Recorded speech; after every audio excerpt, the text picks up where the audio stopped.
আসসালামু আলাইকুম। আমি মনিরুজ্জামান আছি আপনাদের সাথে।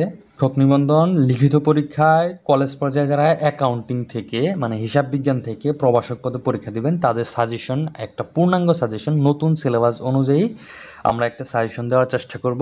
কোন বইয়ের কোন টপিক থেকে আমরা এই সাজেশনটা তৈরি করেছি সেই বইগুলার রেফারেন্স সহ আমরা এই সাজেশনটা দেখিয়ে দেওয়ার চেষ্টা করব এবং কি এই সাজেশনটা পূর্ণাঙ্গ একটা সাজেশন হতে যাচ্ছে যা ইউটিউবে বা ফেসবুকে যা আজ পর্যন্ত আপনারা কোনো জায়গায় হচ্ছে এরকম একটা সাজেশন পাননি। তো ওইরকমই একটা সাজেশন হচ্ছে আমি আপনাদের দেখানোর চেষ্টা করব। তার আগে আমি বলে নিচ্ছি, আর যেগুলো হচ্ছে ইউটিউবে দেখতেছেন বা ইউটিউবে চলতেছে এগুলো হচ্ছে উল্টাপাল্টা আপনাকে বোঝাচ্ছে বা উল্টাপাল্টা দিচ্ছে, বা কোন বই থেকে কীভাবে আপনি পড়বেন সেটা হচ্ছে আমি বলে দেওয়ার চেষ্টা করেছি। যদি আপনার সাজেশন আমার সাজেশন না পড়েন, আপনারা নিজেরাও পড়ে এই বইগুলো সংগ্রহ করে আপনি পড়তে পারবেন। তো আমাদের এই সাজেশনটার মধ্যে দুইটা পার্টি রয়েছে, একটা হচ্ছে ম্যাথমেটিক্স সেটাও রয়েছে এবং কি হচ্ছে থিওরি যেটা রয়েছে সেটাও রয়েছে। টোটাল হচ্ছে 100 মার্কের আমরা একটা সাজেশন তৈরি করেছি। তো এখন হচ্ছে আমি প্রথমে থিওরিটিক্যাল যে পার্টটা রয়েছে সেই পার্টটা হচ্ছে আমি এখানে দেখিয়ে দেওয়ার চেষ্টা করব। থিওরিটিক্যাল পার্টের মধ্যে হচ্ছে আমাদের যে 5টা পার্ট রয়েছে, আমরা জানি যে আমাদের সিলেবাসে 5টা পার্ট দিয়েছে, A part, B part, C part এবং ই পার্ট। এটা মিলে হচ্ছে আমরা থিওরির জন্য যে প্রশ্নগুলো সাজিয়েছি সেই প্রশ্নগুলো হচ্ছে এগুলা প্রত্যেকটা পার্টের জন্য, প্রত্যেকটা চ্যাপ্টারের জন্য দিচ্ছি। যে আর্থিক হিসাব, ফাইন্যান্সিয়াল অ্যাকাউন্টিং, এটা পার্ট এতে ছিল, এখান থেকে এই প্রশ্নগুলো বেশি কমন, সেটা হচ্ছে আমরা এখানে দেখতেছি। আমরা হচ্ছে এই পার্টের হচ্ছে আবার ম্যাথ যেগুলো আছে সেগুলো হচ্ছে আমরা একটু পরে দেখবো, ধৈর্য ধরে আপনারা একটু থাকবেন সাথে। তো যে নিরীক্ষা হিসাব পার্ট হচ্ছে বি, এখান থেকে হচ্ছে এই প্রশ্নগুলা লিখিতের জন্য খুবই কমন। তো এটা হচ্ছে আমরা এখানে সাজিয়েছি। এরপরে হচ্ছে আমাদের যেটা রয়েছে, কর বিধি, এখান থেকে হচ্ছে আমাদের প্রশ্ন আসবে এবং কি হচ্ছে এখান থেকে যে প্রশ্নগুলো আসার মতো সেগুলো হচ্ছে আমরা এখানে সাজিয়েছি।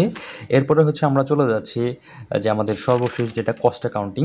এই কস্ট অ্যাকাউন্টিং থেকে যে প্রশ্নগুলো আসবে সেটাকে বলা হয় উৎপাদন ব্যয় হিসাব, যে কস্ট অ্যাকাউন্টিং, এই প্রশ্নগুলো বেশি কমন, আমরা হচ্ছে এখানে এগুলা সাজিয়েছি। তো এখন হচ্ছে আমরা চলে যাব যে এটা ছিল হচ্ছে থিওরিটিক্যাল বিষয়টা নিয়ে আমরা একটু কম কথা বলবো, কারণ থিওরিটিক্যাল সবাই আমরা কম বেশি জানি। আর এই অ্যাকাউন্টিংয়ে কিন্তু কলেজ পর্যায়ে এখানে আপনার যেটা আসে সেটা ম্যাথ বেশি আসে, তো ম্যাথ নিয়ে হচ্ছে আমরা একটু কথা বলবো।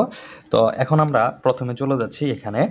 তো দেখেন যে পার্ট এ থেকে আমাদের যে ম্যাথগুলো পড়তে হবে এবং কি এগুলো কোন বই থেকে পড়তে হবে এবং ওই বইয়ের কোন টপিক থেকে পড়তে হবে সেইটা সম্পর্কে আমরা পূর্ণাঙ্গ একটা ধারণা দেবো এবং কি আমাদের সাজেশনটা কিভাবে তৈরি করেছি সেটা হচ্ছে আমি দেখিয়ে দেওয়ার চেষ্টা করব। আর এখন আমি বলে নিচ্ছি যে আমাদের সাজেশনটা যদি আপনারা পেতে চান তাহলে অবশ্যই হচ্ছে আপনাকে এই নাম্বারটাতে যোগাযোগ করতে হবে, 01725246470। এই নাম্বার হোয়াটসঅ্যাপ করা আছে, হোয়াটসঅ্যাপে নক করলেই হচ্ছে আপনারা সাজেশনটা পেয়ে যাবেন। আর এটার জন্য হচ্ছে আপনার থেকে নেওয়া হবে 70 টাকা। এটা হচ্ছে 70 টাকা চার্জ দিয়ে হচ্ছে আপনি সাজেশনটা সংগ্রহ করতে পারবেন।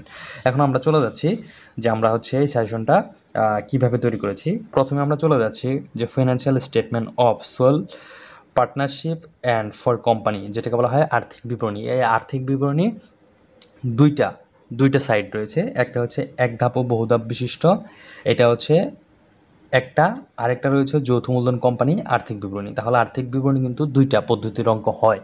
এখন এই দুইটা পদ্ধতির অঙ্ক হচ্ছে আমরা কোথা থেকে সাজিয়েছি সেটা হচ্ছে আমি একটু দেখিয়ে দেওয়ার চেষ্টা করব। এটা হচ্ছে যে যৌথ মূলধন কোম্পানি আর্থিক বিবরণী, আমরা হচ্ছে এই নোটটা তৈরি করেছি যেই প্রশ্নগুলো আসার মতো পরীক্ষা আসবে ওই টাইপের ম্যাথগুলো হচ্ছে আমরা বই থেকে সংগ্রহ করেছি। সেটা হচ্ছে যে একাদশ ও দ্বাদশ শ্রেণীর যে বইটা রয়েছে যৌথ মূলধন কোম্পানি আর্থিক বিবরণী, এইখান থেকে হচ্ছে আমরা একদম তৃণমূল থেকে সংগ্রহ করে আমরা সাজেশনটা তৈরি করেছি। এরপরে হচ্ছে এক ধাপ ও বহুধাপ, এটা হচ্ছে একাদশ ও দ্বাদশ শ্রেণীর প্রথম পত্র যে বইটা রয়েছে সেইখান থেকে হচ্ছে আমরা সাজেশনটা তৈরি করেছি। সেই ম্যাথগুলো হচ্ছে আমি একটু দেখিয়ে দেওয়ার চেষ্টা করব। তো ওইটা কিন্তু আমরা একাদশ ও দ্বাদশ শ্রেণীর প্রথম পত্র যে বইটা রয়েছে সেখান থেকে হচ্ছে আর্থিক বিবরণী, যেটাকে বলা হয়েছে যে এক ধাপ ও বহুধাপ বিশিষ্ট, এখান থেকে হচ্ছে আমরা এই প্রশ্নগুলো সংগ্রহ করে আমরা একটা সাজেশন তৈরি করেছি। তো সাজেশনটা খুবই সুইটেবল হতে যাচ্ছে। এরপরে হচ্ছে যে আমাদের যে ম্যাথটা পড়তে হবে সেটা হচ্ছে যে ব্যাংক সমন্বয় বিবরণী, যেটাকে হচ্ছে control of cash bank reconciliation, যেটাকে বলা হচ্ছে ব্যাংক সমন্বয় বিবরণী। তো এই ব্যাংক সমন্বয় বিবরণীটা হচ্ছে আমরা একাদশ ও দ্বাদশ শ্রেণীর যে প্রথম পত্র বইটা রয়েছে সেখান থেকে আমরা সংগ্রহ করেছি এবং কি হচ্ছে এখানে আমরা খুব সুন্দর করে আমরা একটা নোটস তৈরি করেছি যে ম্যাথগুলো আমরা আসার মতো এবং কি সবচেয়ে বড় ব্যাপার যেটা যে এই ম্যাথগুলো করতে গেলে যখন আপনাদের প্রশ্নটা একটু চেঞ্জ করে দেয় তখন আপনারা বুঝতে পারেন না যে নগদান বই মোতাবেক ব্যাংক জমা উদ্ভিদে এটা যোগ হবে না বিয়োগ হবে, নাকি আবার হচ্ছে ব্যাংক জমা উদ্ভিদ মোতাবেক নগদান বই হচ্ছে সেটা কোথায় যাবে, যোগ হবে না বিয়োগ হবে। তো ওই জন্য আমরা এখানে টোটাল 28টা প্রশ্ন দিয়ে বোঝানোর চেষ্টা করেছি যে এই 28টা প্রশ্নের বাইরে ব্যাংক সমন্বয় বিবরণ থেকে কোনো প্রশ্নই আসে না। আর এই প্রশ্নগুলো প্রত্যেকটা প্রশ্নই কিন্তু অথবা দিয়ে বোঝানো হয়েছে। যেমন হচ্ছে আদায়ের জন্য জমাকৃত 5,000 টাকা চেক এখনও আদায় হয়নি, এই প্রশ্নটা যদি ঘুরিয়ে করে সেটা হচ্ছে ব্যাংক জমাকৃত 3,000 টাকা এবং 5,000 টাকার দুইটি চেকের মধ্যে দ্বিতীয় চেকটি 31শে মার্চ 2019 তারিখের মধ্যে ব্যাংকে জমাকৃত আদায় হয়নি। ঠিক আছে, তো প্রশ্নটা এভাবে যদি আসে, একই প্রশ্ন কিন্তু এই প্রশ্নটা এইভাবে আসতে পারে, এইভাবে আসতে পারে, সেটা হচ্ছে আপনি কীভাবে সমাধান করবেন সেটার পূর্ণাঙ্গ একটা নোটস এখানে দেওয়া হয়েছে। তো এটা কিন্তু আমরা সংগ্রহ করেছি একাদশ ও দ্বাদশ শ্রেণীর যে বইটা, সেইখান থেকে আমরা আমাদের সাজেশনটা তৈরি করার চেষ্টা করেছি। এবার হচ্ছে আমরা চলে যাব এইটা FASB, এই FASB framework of financial accounting. এইখান থেকে আপনি যেটা পড়তে পারেন যে প্রিন্সিপালস অফ অ্যাকাউন্টিং যারা পড়েছেন ওইখান থেকে আপনি এই জিনিসটা পড়ে নিতে পারেন। এটা আমাদের একাদশ ও দ্বাদশ শ্রেণীর বইতে রয়েছে, সেটা হচ্ছে 5ম নম্বর অধ্যায়। সেটা হচ্ছে আমি একটু দেখিয়ে দেওয়ার চেষ্টা করব। সেটা হচ্ছে আমরা কোথা থেকে এই প্রশ্নগুলো সংগ্রহ করেছি, ওই প্রশ্নগুলো আমরা সংগ্রহ করেছি সেটা হচ্ছে আমরা একটু দেখিয়ে দেওয়ার চেষ্টা করব। সেটা হচ্ছে দেখেন, যেমন হচ্ছে একাদশ ও দ্বাদশ শ্রেণীর যে প্রিন্সিপালস অফ অ্যাকাউন্টিং হিসাব বিজ্ঞানের নীতিমালা, এইখান থেকে হচ্ছে আমরা এইখানকার যে প্রশ্নগুলো আসবে সেইখানটা আমরা লিখিত পরীক্ষার জন্য সাজিয়েছি। এরপরে হচ্ছে plant asset, natural resources and intangible asset, depreciation and amortisation, factors and methods of charging depreciation. তো এটা হচ্ছে দৃশ্যমান ও অদৃশ্যমান সম্পত্তির অবচয় হিসাব। এখানে এটা আমরা সাজিয়েছি একাদশ ও দ্বাদশ শ্রেণীর যে দ্বিতীয় পত্র বইটা রয়েছে সেইখান থেকে হচ্ছে আমরা এটা সাজানোর চেষ্টা করেছি। তো সেটা হচ্ছে আমাদের নোটসটা হচ্ছে আমরা একটু দেখে দেওয়ার চেষ্টা করব। তো চাইলে হচ্ছে আমাদের নোটসটা কিন্তু আপনি সংগ্রহ করতে পারেন। তো এই দেখেন যে আমরা কিন্তু এই যে দৃশ্যমান অদৃশ্যমান পার্ট বি থেকে হচ্ছে আমরা অঙ্কগুলো সাজিয়েছি। এটা হচ্ছে একাদশ ও দ্বাদশ শ্রেণীর যে বইটা রয়েছে সেখান থেকে হচ্ছে আমরা আমাদের সাজেশনে সার মতো যে প্রশ্নগুলো রয়েছে সেগুলো হচ্ছে আমরা এখানে সাজিয়ে দেওয়ার চেষ্টা করেছি।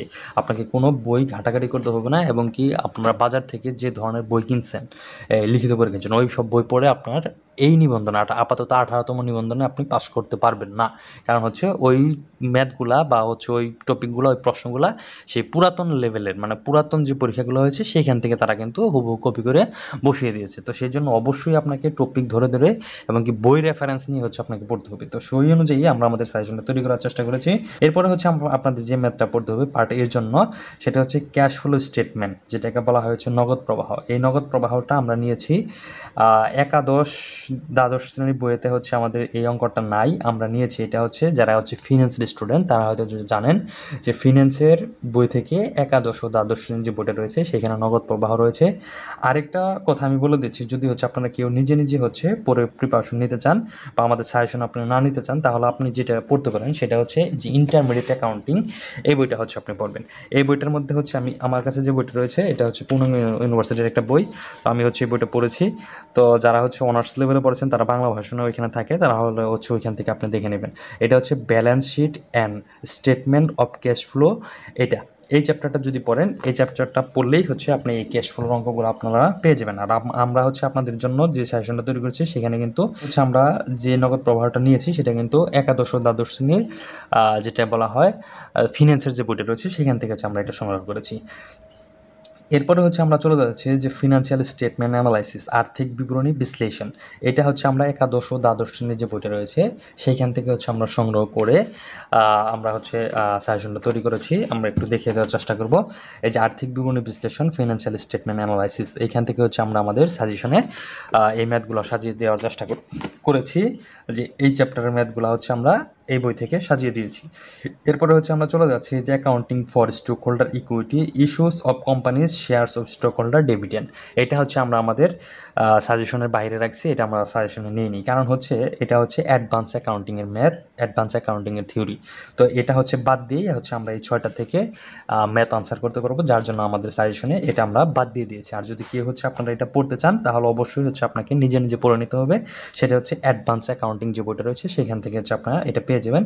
ওইখানে হচ্ছে দ্বিতীয় যে চ্যাপ্টারটা রয়েছে ওইখানে আপনি গেলেই হচ্ছে আপনি এই চ্যাপ্টারটা পেয়ে যাবেন, সেটা হচ্ছে accounting for stock holder equity, issues of company, shares of stock holder, stock ডেবিলিয়ান। তো এই ছিল হচ্ছে পার্ট এর কাজ শেষ। এরপরে হচ্ছে আমরা চলে যাচ্ছি যে পার্ট বিতে হচ্ছে আপনারা কোথা থেকে পড়বেন। আমাদের সাজেশন আমরা যেটা করেছি যে অডিটিং আমাদের নিরীক্ষা, এটা হচ্ছে হায়ার লেভেলের একটা হচ্ছে সাবজেক্ট। অনেকে হচ্ছে অডিটিং সাবজেক্ট পড়েছেন, আবার অনেকেই পড়েন নাই। তো আমাদের হচ্ছে এই অডিটিং সাবজেক্টটা আমরা যখন মাস্টার্সে পড়ি তখন অনার্সে পড়ি তখন হচ্ছে আমাদের এটা ছিল। তো আমার হচ্ছে এটা পঞ্চম ষষ্ঠ সেমিস্টারে ছিল। তো আমি হচ্ছে আমার বইটা দেখিয়ে দিচ্ছি যে এটা হচ্ছে আমি হচ্ছে আমার বইটা দেখিয়ে দিচ্ছি এইটা, ঠিক আছে। আমি হচ্ছে এই বইটা পড়াশোনা করেছি, কিন্তু আপনাদের জন্য হচ্ছে আমি এই অডিটিং যে বাংলা ভাষণে যে বইটা রয়েছে সেখান থেকে হচ্ছে আমি আমার সাজেশনে ওই প্রশ্নগুলো সাজিয়ে দেওয়ার চেষ্টা করেছি। তো এটা হচ্ছে অডিটিংয়ের কাজ শেষ হয়ে গেল। এবার হচ্ছে পার্ট সিতে চলে যাচ্ছি যে ট্যাক্সেশন, যেটা হচ্ছে করবিধি। তো এটা হচ্ছে আমি ইংলিশ ভাষণে পড়েছি। তো আপনার হচ্ছে অনার্স লেভেলে এটা হচ্ছে বাংলা ভাষণে রয়েছে করবিধি, যারা হচ্ছে মাস্টার্সে পড়েন বাংলা এবং ইংলিশ ভার্সন মিক্সে রয়েছে। কিন্তু আমি যে বইটা পড়েছি সেটা হচ্ছে টোটালি ইংলিশ ভার্সন ছিল।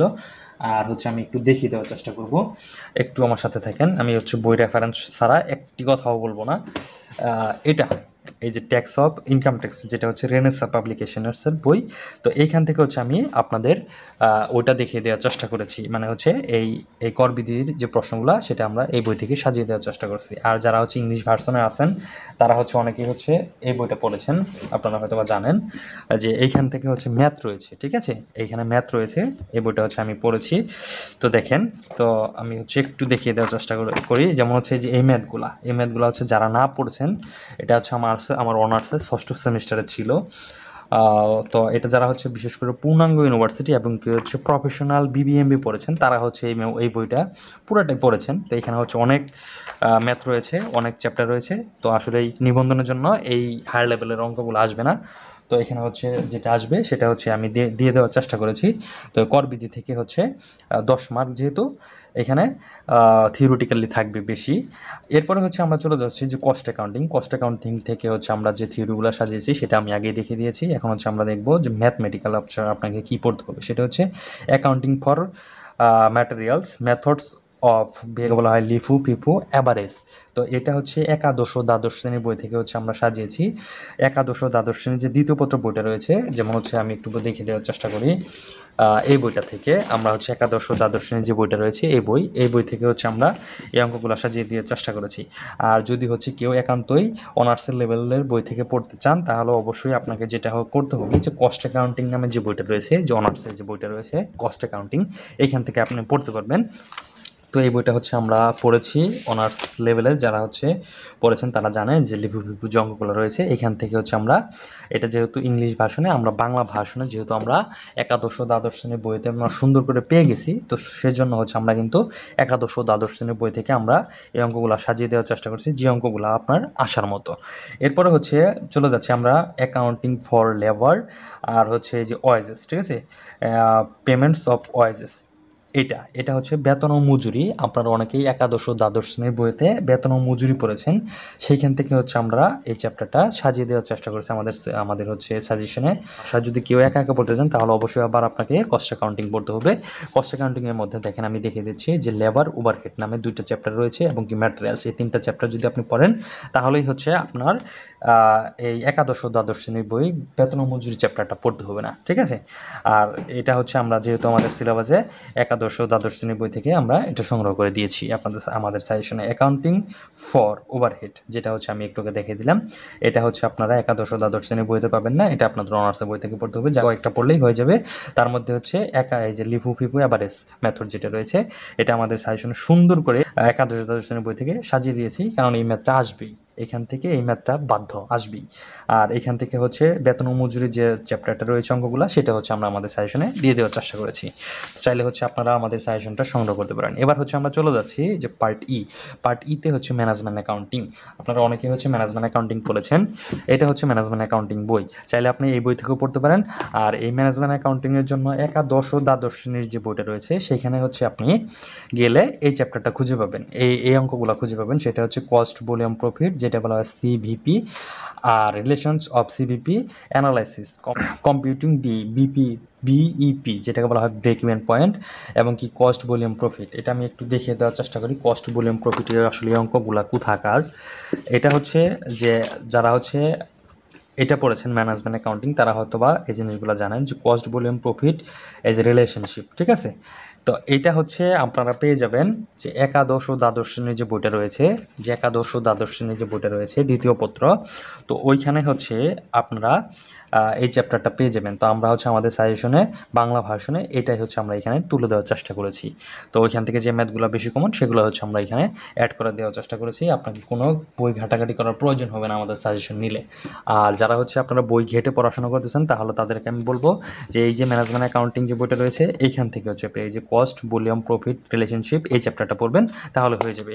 এরপরে হচ্ছে আমরা চলে যাচ্ছি দেখান যে অ্যাবজর্পশন কস্টিং এসসি। এটা যদি আপনি পড়তে চান তাহলে অবশ্যই হচ্ছে আপনাকে এই ম্যানেজমেন্ট অ্যাকাউন্টিং পড়তে হবে, সেটা বাংলা ভার্সনের বইটা পড়তে হবে। আমার কাছে ইংলিশ ভার্সনের বইটা রয়েছে। এটা হচ্ছে অ্যাবজর্পশন এবং কি ভেরিয়েবল কস্টিং, এটা হচ্ছে অঙ্ক রয়েছে এটা।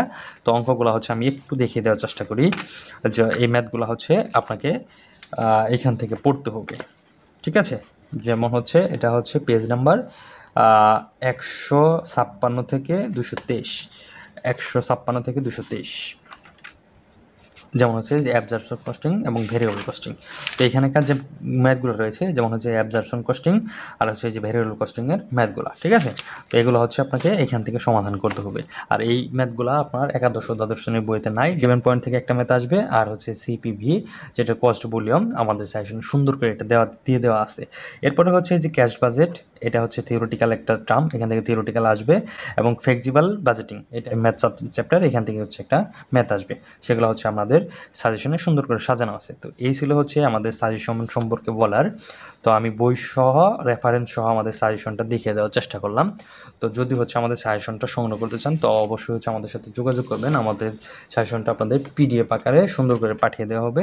তো আমাদের সাজেশনের জন্য আপনাকে যা করতে হবে সেটা হচ্ছে 01725246470 এই নাম্বারে যোগাযোগ করতে হবে, এবং কি হচ্ছে যে 70 টাকা পেমেন্ট করে আপনি আমাদের সাজেশনটা পেতে পারেন। আর এই নাম্বারটা হোয়াটসঅ্যাপ করা আছে, আপনারা হোয়াটসঅ্যাপে হচ্ছে নক করলে সাজেশনটা পেয়ে যাবেন। তো এই ছিল হচ্ছে আমাদের যারা হচ্ছে অ্যাকাউন্টিংয়ে কলেজ পর্যায়ে পরীক্ষা দিবেন তাদের সাজেশনটা। তো আমাদের সাজেশনটা একেবারে একটা পূর্ণাঙ্গ সাজেশন হতে যাচ্ছে। তো এরকম সাজেশন হচ্ছে আপনি গুছানো এরকম সাজেশন খুব খুব কমই পাবেন, নাই বললেই চলে। আর যেগুলো হচ্ছে ইউটিউবে দেখতেছেন বা ইউটিউবে চলতেছে এগুলো হচ্ছে উল্টাপাল্টা আপনাকে বোঝাচ্ছে বা উল্টাপাল্টা দিচ্ছে, বা কোন বই থেকে কীভাবে আপনি পড়বেন সেটা হচ্ছে আমি বলে দেওয়ার চেষ্টা করেছি। যদি আপনার সাজেশন আমার সাজেশন না পড়েন আপনারা নিজেরাও পড়ে এই বইগুলো সংগ্রহ করে আপনি পড়তে পারবেন। তো এই ছিল হচ্ছে কথা বলা। সবাই ভালো থাকেন, সুস্থ থাকেন, আল্লাহ হাফেজ।